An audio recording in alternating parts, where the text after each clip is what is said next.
بسم اللہ الرحمن الرحیم۔ Welcome to my channel global lounge. میرے تمام سننے والوں کو السلام علیکم۔ حضرت صالح علیہ السلام کا قصہ آپ کے ساتھ شیئر کر رہے ہیں۔ پارٹ 1 ہم نے آپ کو سنایا، آج ہم آپ کو اس کا لاسٹ پارٹ 2 سنائیں گے۔ حضرت صالح کی نصیحت۔ حضرت صالح علیہ السلام اپنی مغرور اور سرکش قوم کو ہلاکت سے بچانے کے لیے نرمی اور محبت سے نصیحت کرتے تھے اور کہتے تھے، اے قوم، اے میرے دوستو، تم ہمیشہ یہاں نہیں رہو گے۔ یہ عالیشان محل، یہ چشمے، یہ باغات اور نہریں، یہ کھیتی اور پھل ہمیشہ تمہارے ساتھ نہیں رہیں گے۔ ایک دن ان کو تم سے جدا ہونا ہے۔ جن پہاڑوں کو تراش کر محل بناتے ہو، ان میں ہمیشہ نہیں رہ سکو گے۔ دنیا میں جو آیا ہے اسے دنیا سے جانا بھی ہے۔ سب کو مر کر اپنا منہ خدا کو دکھانا ہے۔ تمہارے باپ دادا بھی اس دنیا میں آئے تھے اور ایک دن وہ سب کچھ چھوڑ کر چلے گئے۔ ان کے پاس بھی تمہاری طرح باغات، مکانات، نہریں، چشمے اور تالاب تھے۔ وہ بھی کھیتی باڑی کا غلہ پیدا کرتے تھے۔ ان کے بھی بیوی بچے تھے۔ دنیا کی ہر نعمت سے مالا مال تھے، مگر وہ سب انہیں چھوڑ کر خالی ہاتھ جانا پڑا۔ یہ مال، اولاد، مضبوط محل انہیں موت سے بچا نہ سکے۔ اس بات سے تم اندازہ لگا لو کہ موت کو ایک دن آنا ہے اور آ کر ہی رہے گی، چاہے انسان زمین کی تہہ میں ہی کیوں نہ چھپ جائے۔ موت اسے وہاں بھی آئے گی، تمہیں بھی ایک دن مرنا ہے اور قیامت کے دن زندہ کیے جاؤ گے۔ اس دن تمہارا حساب کتاب ہوگا۔ تم دنیا میں رہ کر بھی جو اعمال کیے ہیں ان کے متعلق تم سے ضرور پوچھ گچھ ہوگی۔ جن نعمتوں کے تم مزے اڑاتے ہو ان کا تم سے سوال ہوگا اور اس دن تم جواب دو گے۔ اللہ تعالیٰ کی اونٹنی۔ اے میرے دوستو، ایسا کیا ہو گیا ہے جو تم مجھ سے دور بھاگتے ہو، نفرت کرتے ہو؟ یہ بات یاد رکھو، میں تم سے کچھ نہیں مانگوں گا۔ جو یہ باتیں کرتا ہوں صرف تمہاری بھلائی کی خاطر کرتا ہوں اور اس میں میرا کوئی فائدہ نہیں، اور نہ ہی تم سے محنت کی مزدوری لوں گا۔ محنت کی مزدوری میرا پروردگار مجھے دے گا، تمہیں گھبرانے کی کوئی ضرورت نہیں۔ میں تمہارا دوست ہوں، تمہارا بھائی اور خیر خواہ ہوں۔ تمہاری بخشش کے لیے جو بھی کچھ کرتا ہوں، جو بھی کچھ کہتا ہوں، تمہاری بھلائی کی غرض سے کہتا ہوں، مگر نہ جانے تم لوگ کیوں میری بات پسند نہیں آتی۔ ہونا یہ چاہیے کہ تم میری اطاعت کرو، مگر تم میری آواز سن کر ہی گھبرا جاتے ہو۔ جو ظالم ہیں، لوگوں پر ظلم و زیادتی کرتے ہیں، بے گناہ لوگوں کا قتل کرتے ہیں، کسی کا گلا دباتے ہیں، لوگوں کا مال زبردستی لے اڑتے ہیں، ان کو تم خوشی خوشی اطاعت کرتے ہو، ان کی باتیں مانتے ہو اور انہیں اپنا دوست بھی جانتے ہو، ان کے ساتھ کھاتے پینے میں محسوس کرتے ہو۔ قوم سمود نے کہا، تمہارے آنے سے ہماری قوم میں ایسی پھوٹ پڑی ہے کہ جو قوم ایک تھی اس کا دین ایک تھا، اسے تم نے ایسے سبز باغ دکھائے کہ بھائی بھائی کا دشمن ہو گیا، بیٹا باپ سے کٹ گیا۔ ہماری قوم جو ایک نئی قوم بن گئی ہے، اس کا انجام ہمیں اچھا نظر نہیں آ رہا۔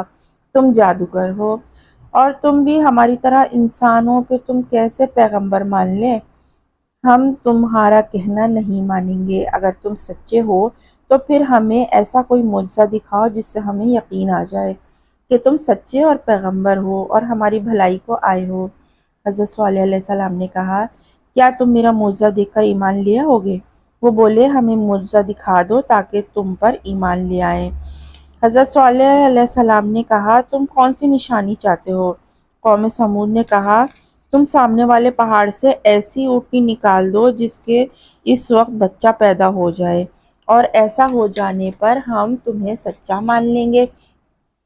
قوم سمود کا خیال تھا کہ حضرت صالح معجزہ دکھانے سے قاصر رہیں گے اور پہاڑ سے اونٹنی نکل آئے، کیونکہ کبھی کسی پہاڑ سے یا زمین نے اونٹنی کو جنم دیا ہے؟ اونٹنی تو اونٹنی سے ہی پیدا ہو سکتی ہے۔ جب حضرت صالح ایسا معجزہ دکھانے سے قاصر رہیں گے، پھر ہمیں یہ کہنے کا موقع ہاتھ آ جائے گا کہ تم بڑا نبوت کا دعویٰ کر رہے تھے، دیکھ لو تم ایک معجزہ تو دکھا نہ سکے، پھر ہم کس طرح تم پر ایمان لائیں؟ تمہیں کس طرح سچا جانے؟ تمہاری باتوں میں آ کر کیوں اپنے باپ دادا کا مذہب ترک کر دیں؟ ہم نے بچپن سے اپنے باپ دادا کو بتوں کے آگے سر جھکاتے اور ان سے مانگتے ہوئے دیکھا ہے۔ ہمیں حضرت صالح کو شرمندہ کرنے کا بہت اچھا موقع آ جائے گا اور ان کی روز روز کی نصیحت سے بھی نجات پا لیں گے۔ قوم سمود اس بات سے بے خبر تھی کہ اللہ تعالیٰ کی قدرت جو چاہے لمحہ بھر میں کر سکتی ہے، اسے کچھ مشکل پیش نہیں آ سکتی، کیونکہ اللہ تعالیٰ ہر چیز پر قادر ہے۔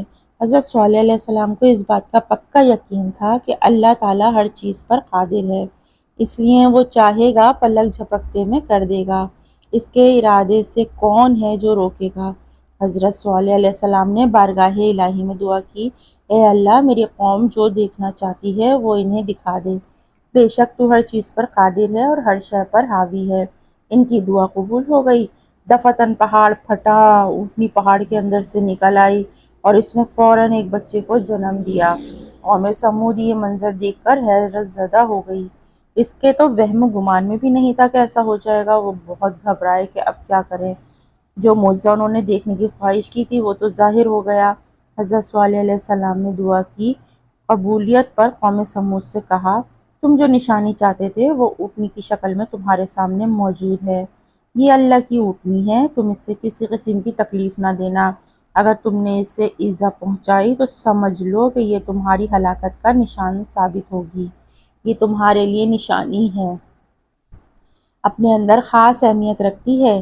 یہ اونٹنی اللہ کی ہے، اس کی زمین پر چلے گی پھرے گی، گھاس کھائے گی، تالاب اور چشموں سے پانی بھی پیے گی، تمہاری ذمہ داری اس کی خوراک کا بندوبست کرنا نہیں ہے۔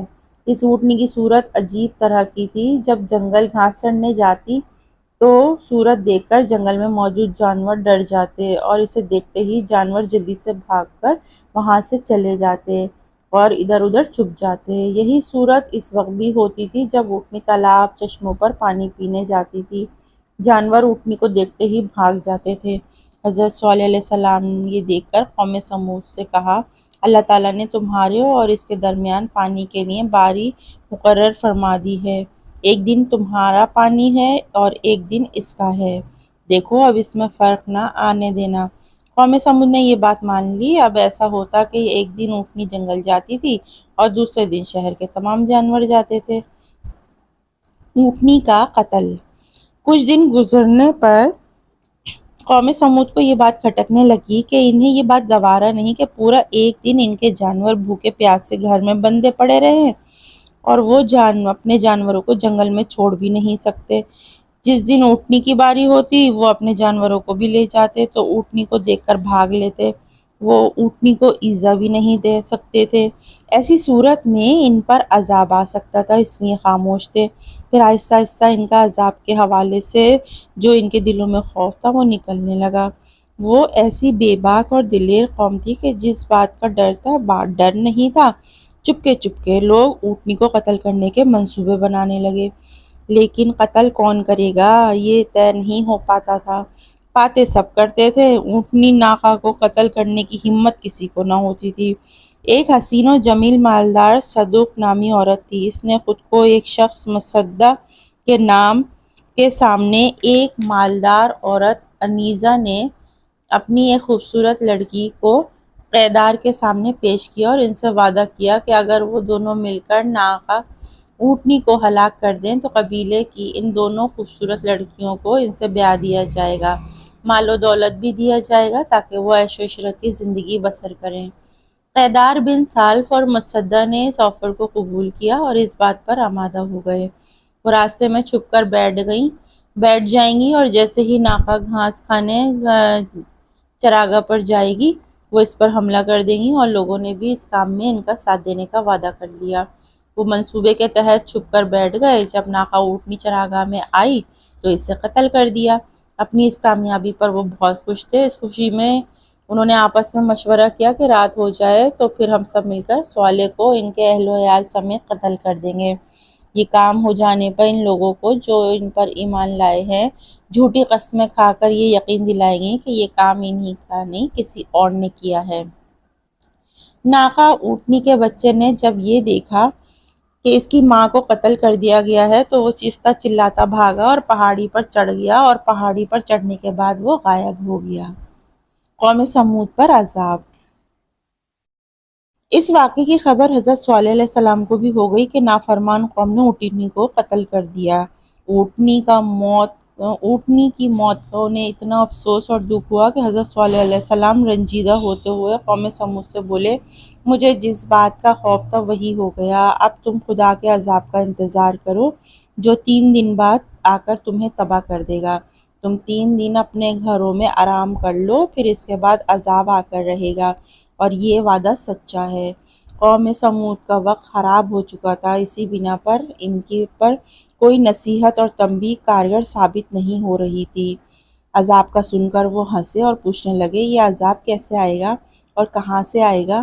اس کی علامات کیا ہوں گی جس سے ہمیں پتہ یہ چلے کہ یہ عذاب ہے؟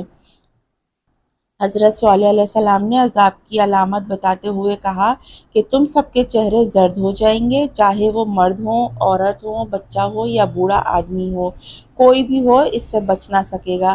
پھر ایسا ہوگا کہ سب کے چہرے سرخ ہو کر سیاہ چہرے میں تبدیل ہو جائیں گے، اور وہ دن ہوگا تمہاری زندگی کا آخری دن۔ قوم سمود نے عذاب کی علامات جان لینے کے بعد بجائے اس کے کہ ایمان لے آتے اور توبہ استغفار کرنے کا سوچتے، انہوں نے کچھ اور ہی سوچ لیا، اور ان سب نے آپس میں مل کر یہ فیصلہ کر لیا کہ اگر یہ سچے ہیں تو عذاب کا آنا یقینی ہے، تو پھر کیوں نہ حضرت صلی اللہ علیہ وسلم کو ہی قتل کر دیا جائے۔ اگر یہ سچے ہوئے تو ہمارا کام تمام ہونے سے پہلے ان کا کام تمام ہو جائے گا، اور اگر انہوں نے جھوٹے پیغمبر ہونے کا دعویٰ کیا ہے تو انہیں اس جھوٹ اور قتل کی صورت میں خمیازہ بھگتنا پڑے گا۔ قرآن پاک میں ہے کہ قوم کے اس متفقہ فیصلے کے تحت کچھ لوگ رات میں حضرت صلی اللہ علیہ وسلم کے مکان پر قتل کے ارادے سے گئے، مگر اللہ تعالیٰ نے راستے میں ان پر پتھر برسا کر ان کو ہلاک کر دیا۔ صبح ہونے پر قوم سمود ایمان نہ لانے پر لے آنے والے لوگوں کے چہرے زرد ہو چکے تھے، جیسے گہرا زرد رنگ پھیر دیا گیا ہو۔ عذاب کی پہلی علامت ظاہر ہو چکی تھی۔ وہ چاہتے تھے تو توبہ استغفار کر کے اللہ پر ایمان لا سکتے تھے اور آئندہ کے لیے غلط کاریوں سے باز آ جاتے، مگر ان پر عذاب نازل ہو چکا تھا، اس لیے ان کی عقل کام کرنا چھوڑ چکی تھی۔ ان میں غم اور غصہ بڑھ گیا اور حضرت صلی اللہ علیہ وسلم کو قتل کر دینے کی تدبیر سوچنے لگے۔ دوسرے دن پیشن گوئی کے مطابق سب کے چہرے سرخ ہو گئے اور تیسرے دن سیاہ ہو گئے۔ یہ آخری علامات تھی جو سب اپنی زندگیوں سے مایوس ہو گئے۔ اب انہیں عذاب آنے کا انتظار تھا کہ کب اور کس طرف سے آئے گا۔ چوتھے دن صبح ہونے پر سخت زلزلہ آیا، ایسی ہیبت ناک، دل دہلا دینے والی چیخ شروع ہوئی کہ خدا کی پناہ۔ خوف سے لوگوں کے چہرے فق اور دل دہل گئے، جگر پھٹ گئے، پورے شہر میں ہلچل مچ گئی، مکان گر رہے تھے، درخت جڑ سے اکھڑ رہے تھے، مرد فریاد کرتے تھے اور عورتیں چیختی تھیں، لڑکے روتے بلبلاتے تھے۔ اللہ تعالیٰ اس قوم سے ناراض ہو چکا تھا، اس لیے قوم پر عذاب نازل کر دیا گیا۔ انہیں اب کوئی نہیں بچا سکتا تھا، وہ کہیں بھاگ کر بھی نہیں جا سکتے تھے، سارا شہر، پورا ملک تباہ و برباد ہو چکا تھا۔ حضرت صلی اللہ علیہ وسلم نے ایمان والوں کو اپنے ساتھ لیا اور اس شہر سے نکل گئے تھے۔ نکلتے ہوئے وہ اداس سے غمگین آواز میں قوم کی طرف دیکھتے ہوئے کہنے لگے، اے قوم، میرا فرض تھا کہ تمہیں کو سمجھاؤں اور میں نے تم کو سمجھایا، کبھی پیار سے کبھی ڈرا کر سمجھایا، نصیحت کی، اپنے پروردگار کا پیغام پہنچاتا رہا، مگر تم نے میری باتوں پر خصوصی توجہ نہ دی اور نہ ہی میری بات سن کر ایمان لائے۔ اے قوم، تم میری باتوں کو سنجیدگی سے سن کر مان لیتے، میری اطاعت کو قبول کر لیتے تو اس شہر پر کبھی عذاب نہ آتا۔ بعض روایت میں ہے کہ حضور اکرم صلی اللہ علیہ وسلم نے فرمایا کہ قوم سمود پر جب عذاب آیا تو ان میں سے ایک شخص کے سوا کوئی نہیں بچ سکا۔ یہ شخص اس وقت حرم مکہ میں پہنچا ہوا تھا۔ اللہ تعالیٰ نے حرم کے احترام کے سبب اس وقت اسے عذاب سے بچا لیا۔ جب وہ شخص حرم سے نکلا تو وہی عذاب جو اس کی قوم پر آیا تھا اس پر بھی آ گیا اور وہ ہلاک ہو گیا۔ حضور اکرم صلی اللہ علیہ وآلہ وسلم نے لوگوں کو مکہ سے باہر ابو رحال کی قبر کا نشان بھی دکھایا اور یہ بھی فرمایا کہ اس کے ساتھ ایک سونے کی چھڑی بھی دفن ہو گئی تھی۔ صحابہ کرام نے قبر کھودی، سونے کی چھڑی مل گئی، وہ چھڑی نکال لی گئی۔ طائف کے باشندے نے باشندے بنو ثقیف اس ابوالغال کی اولاد ہیں۔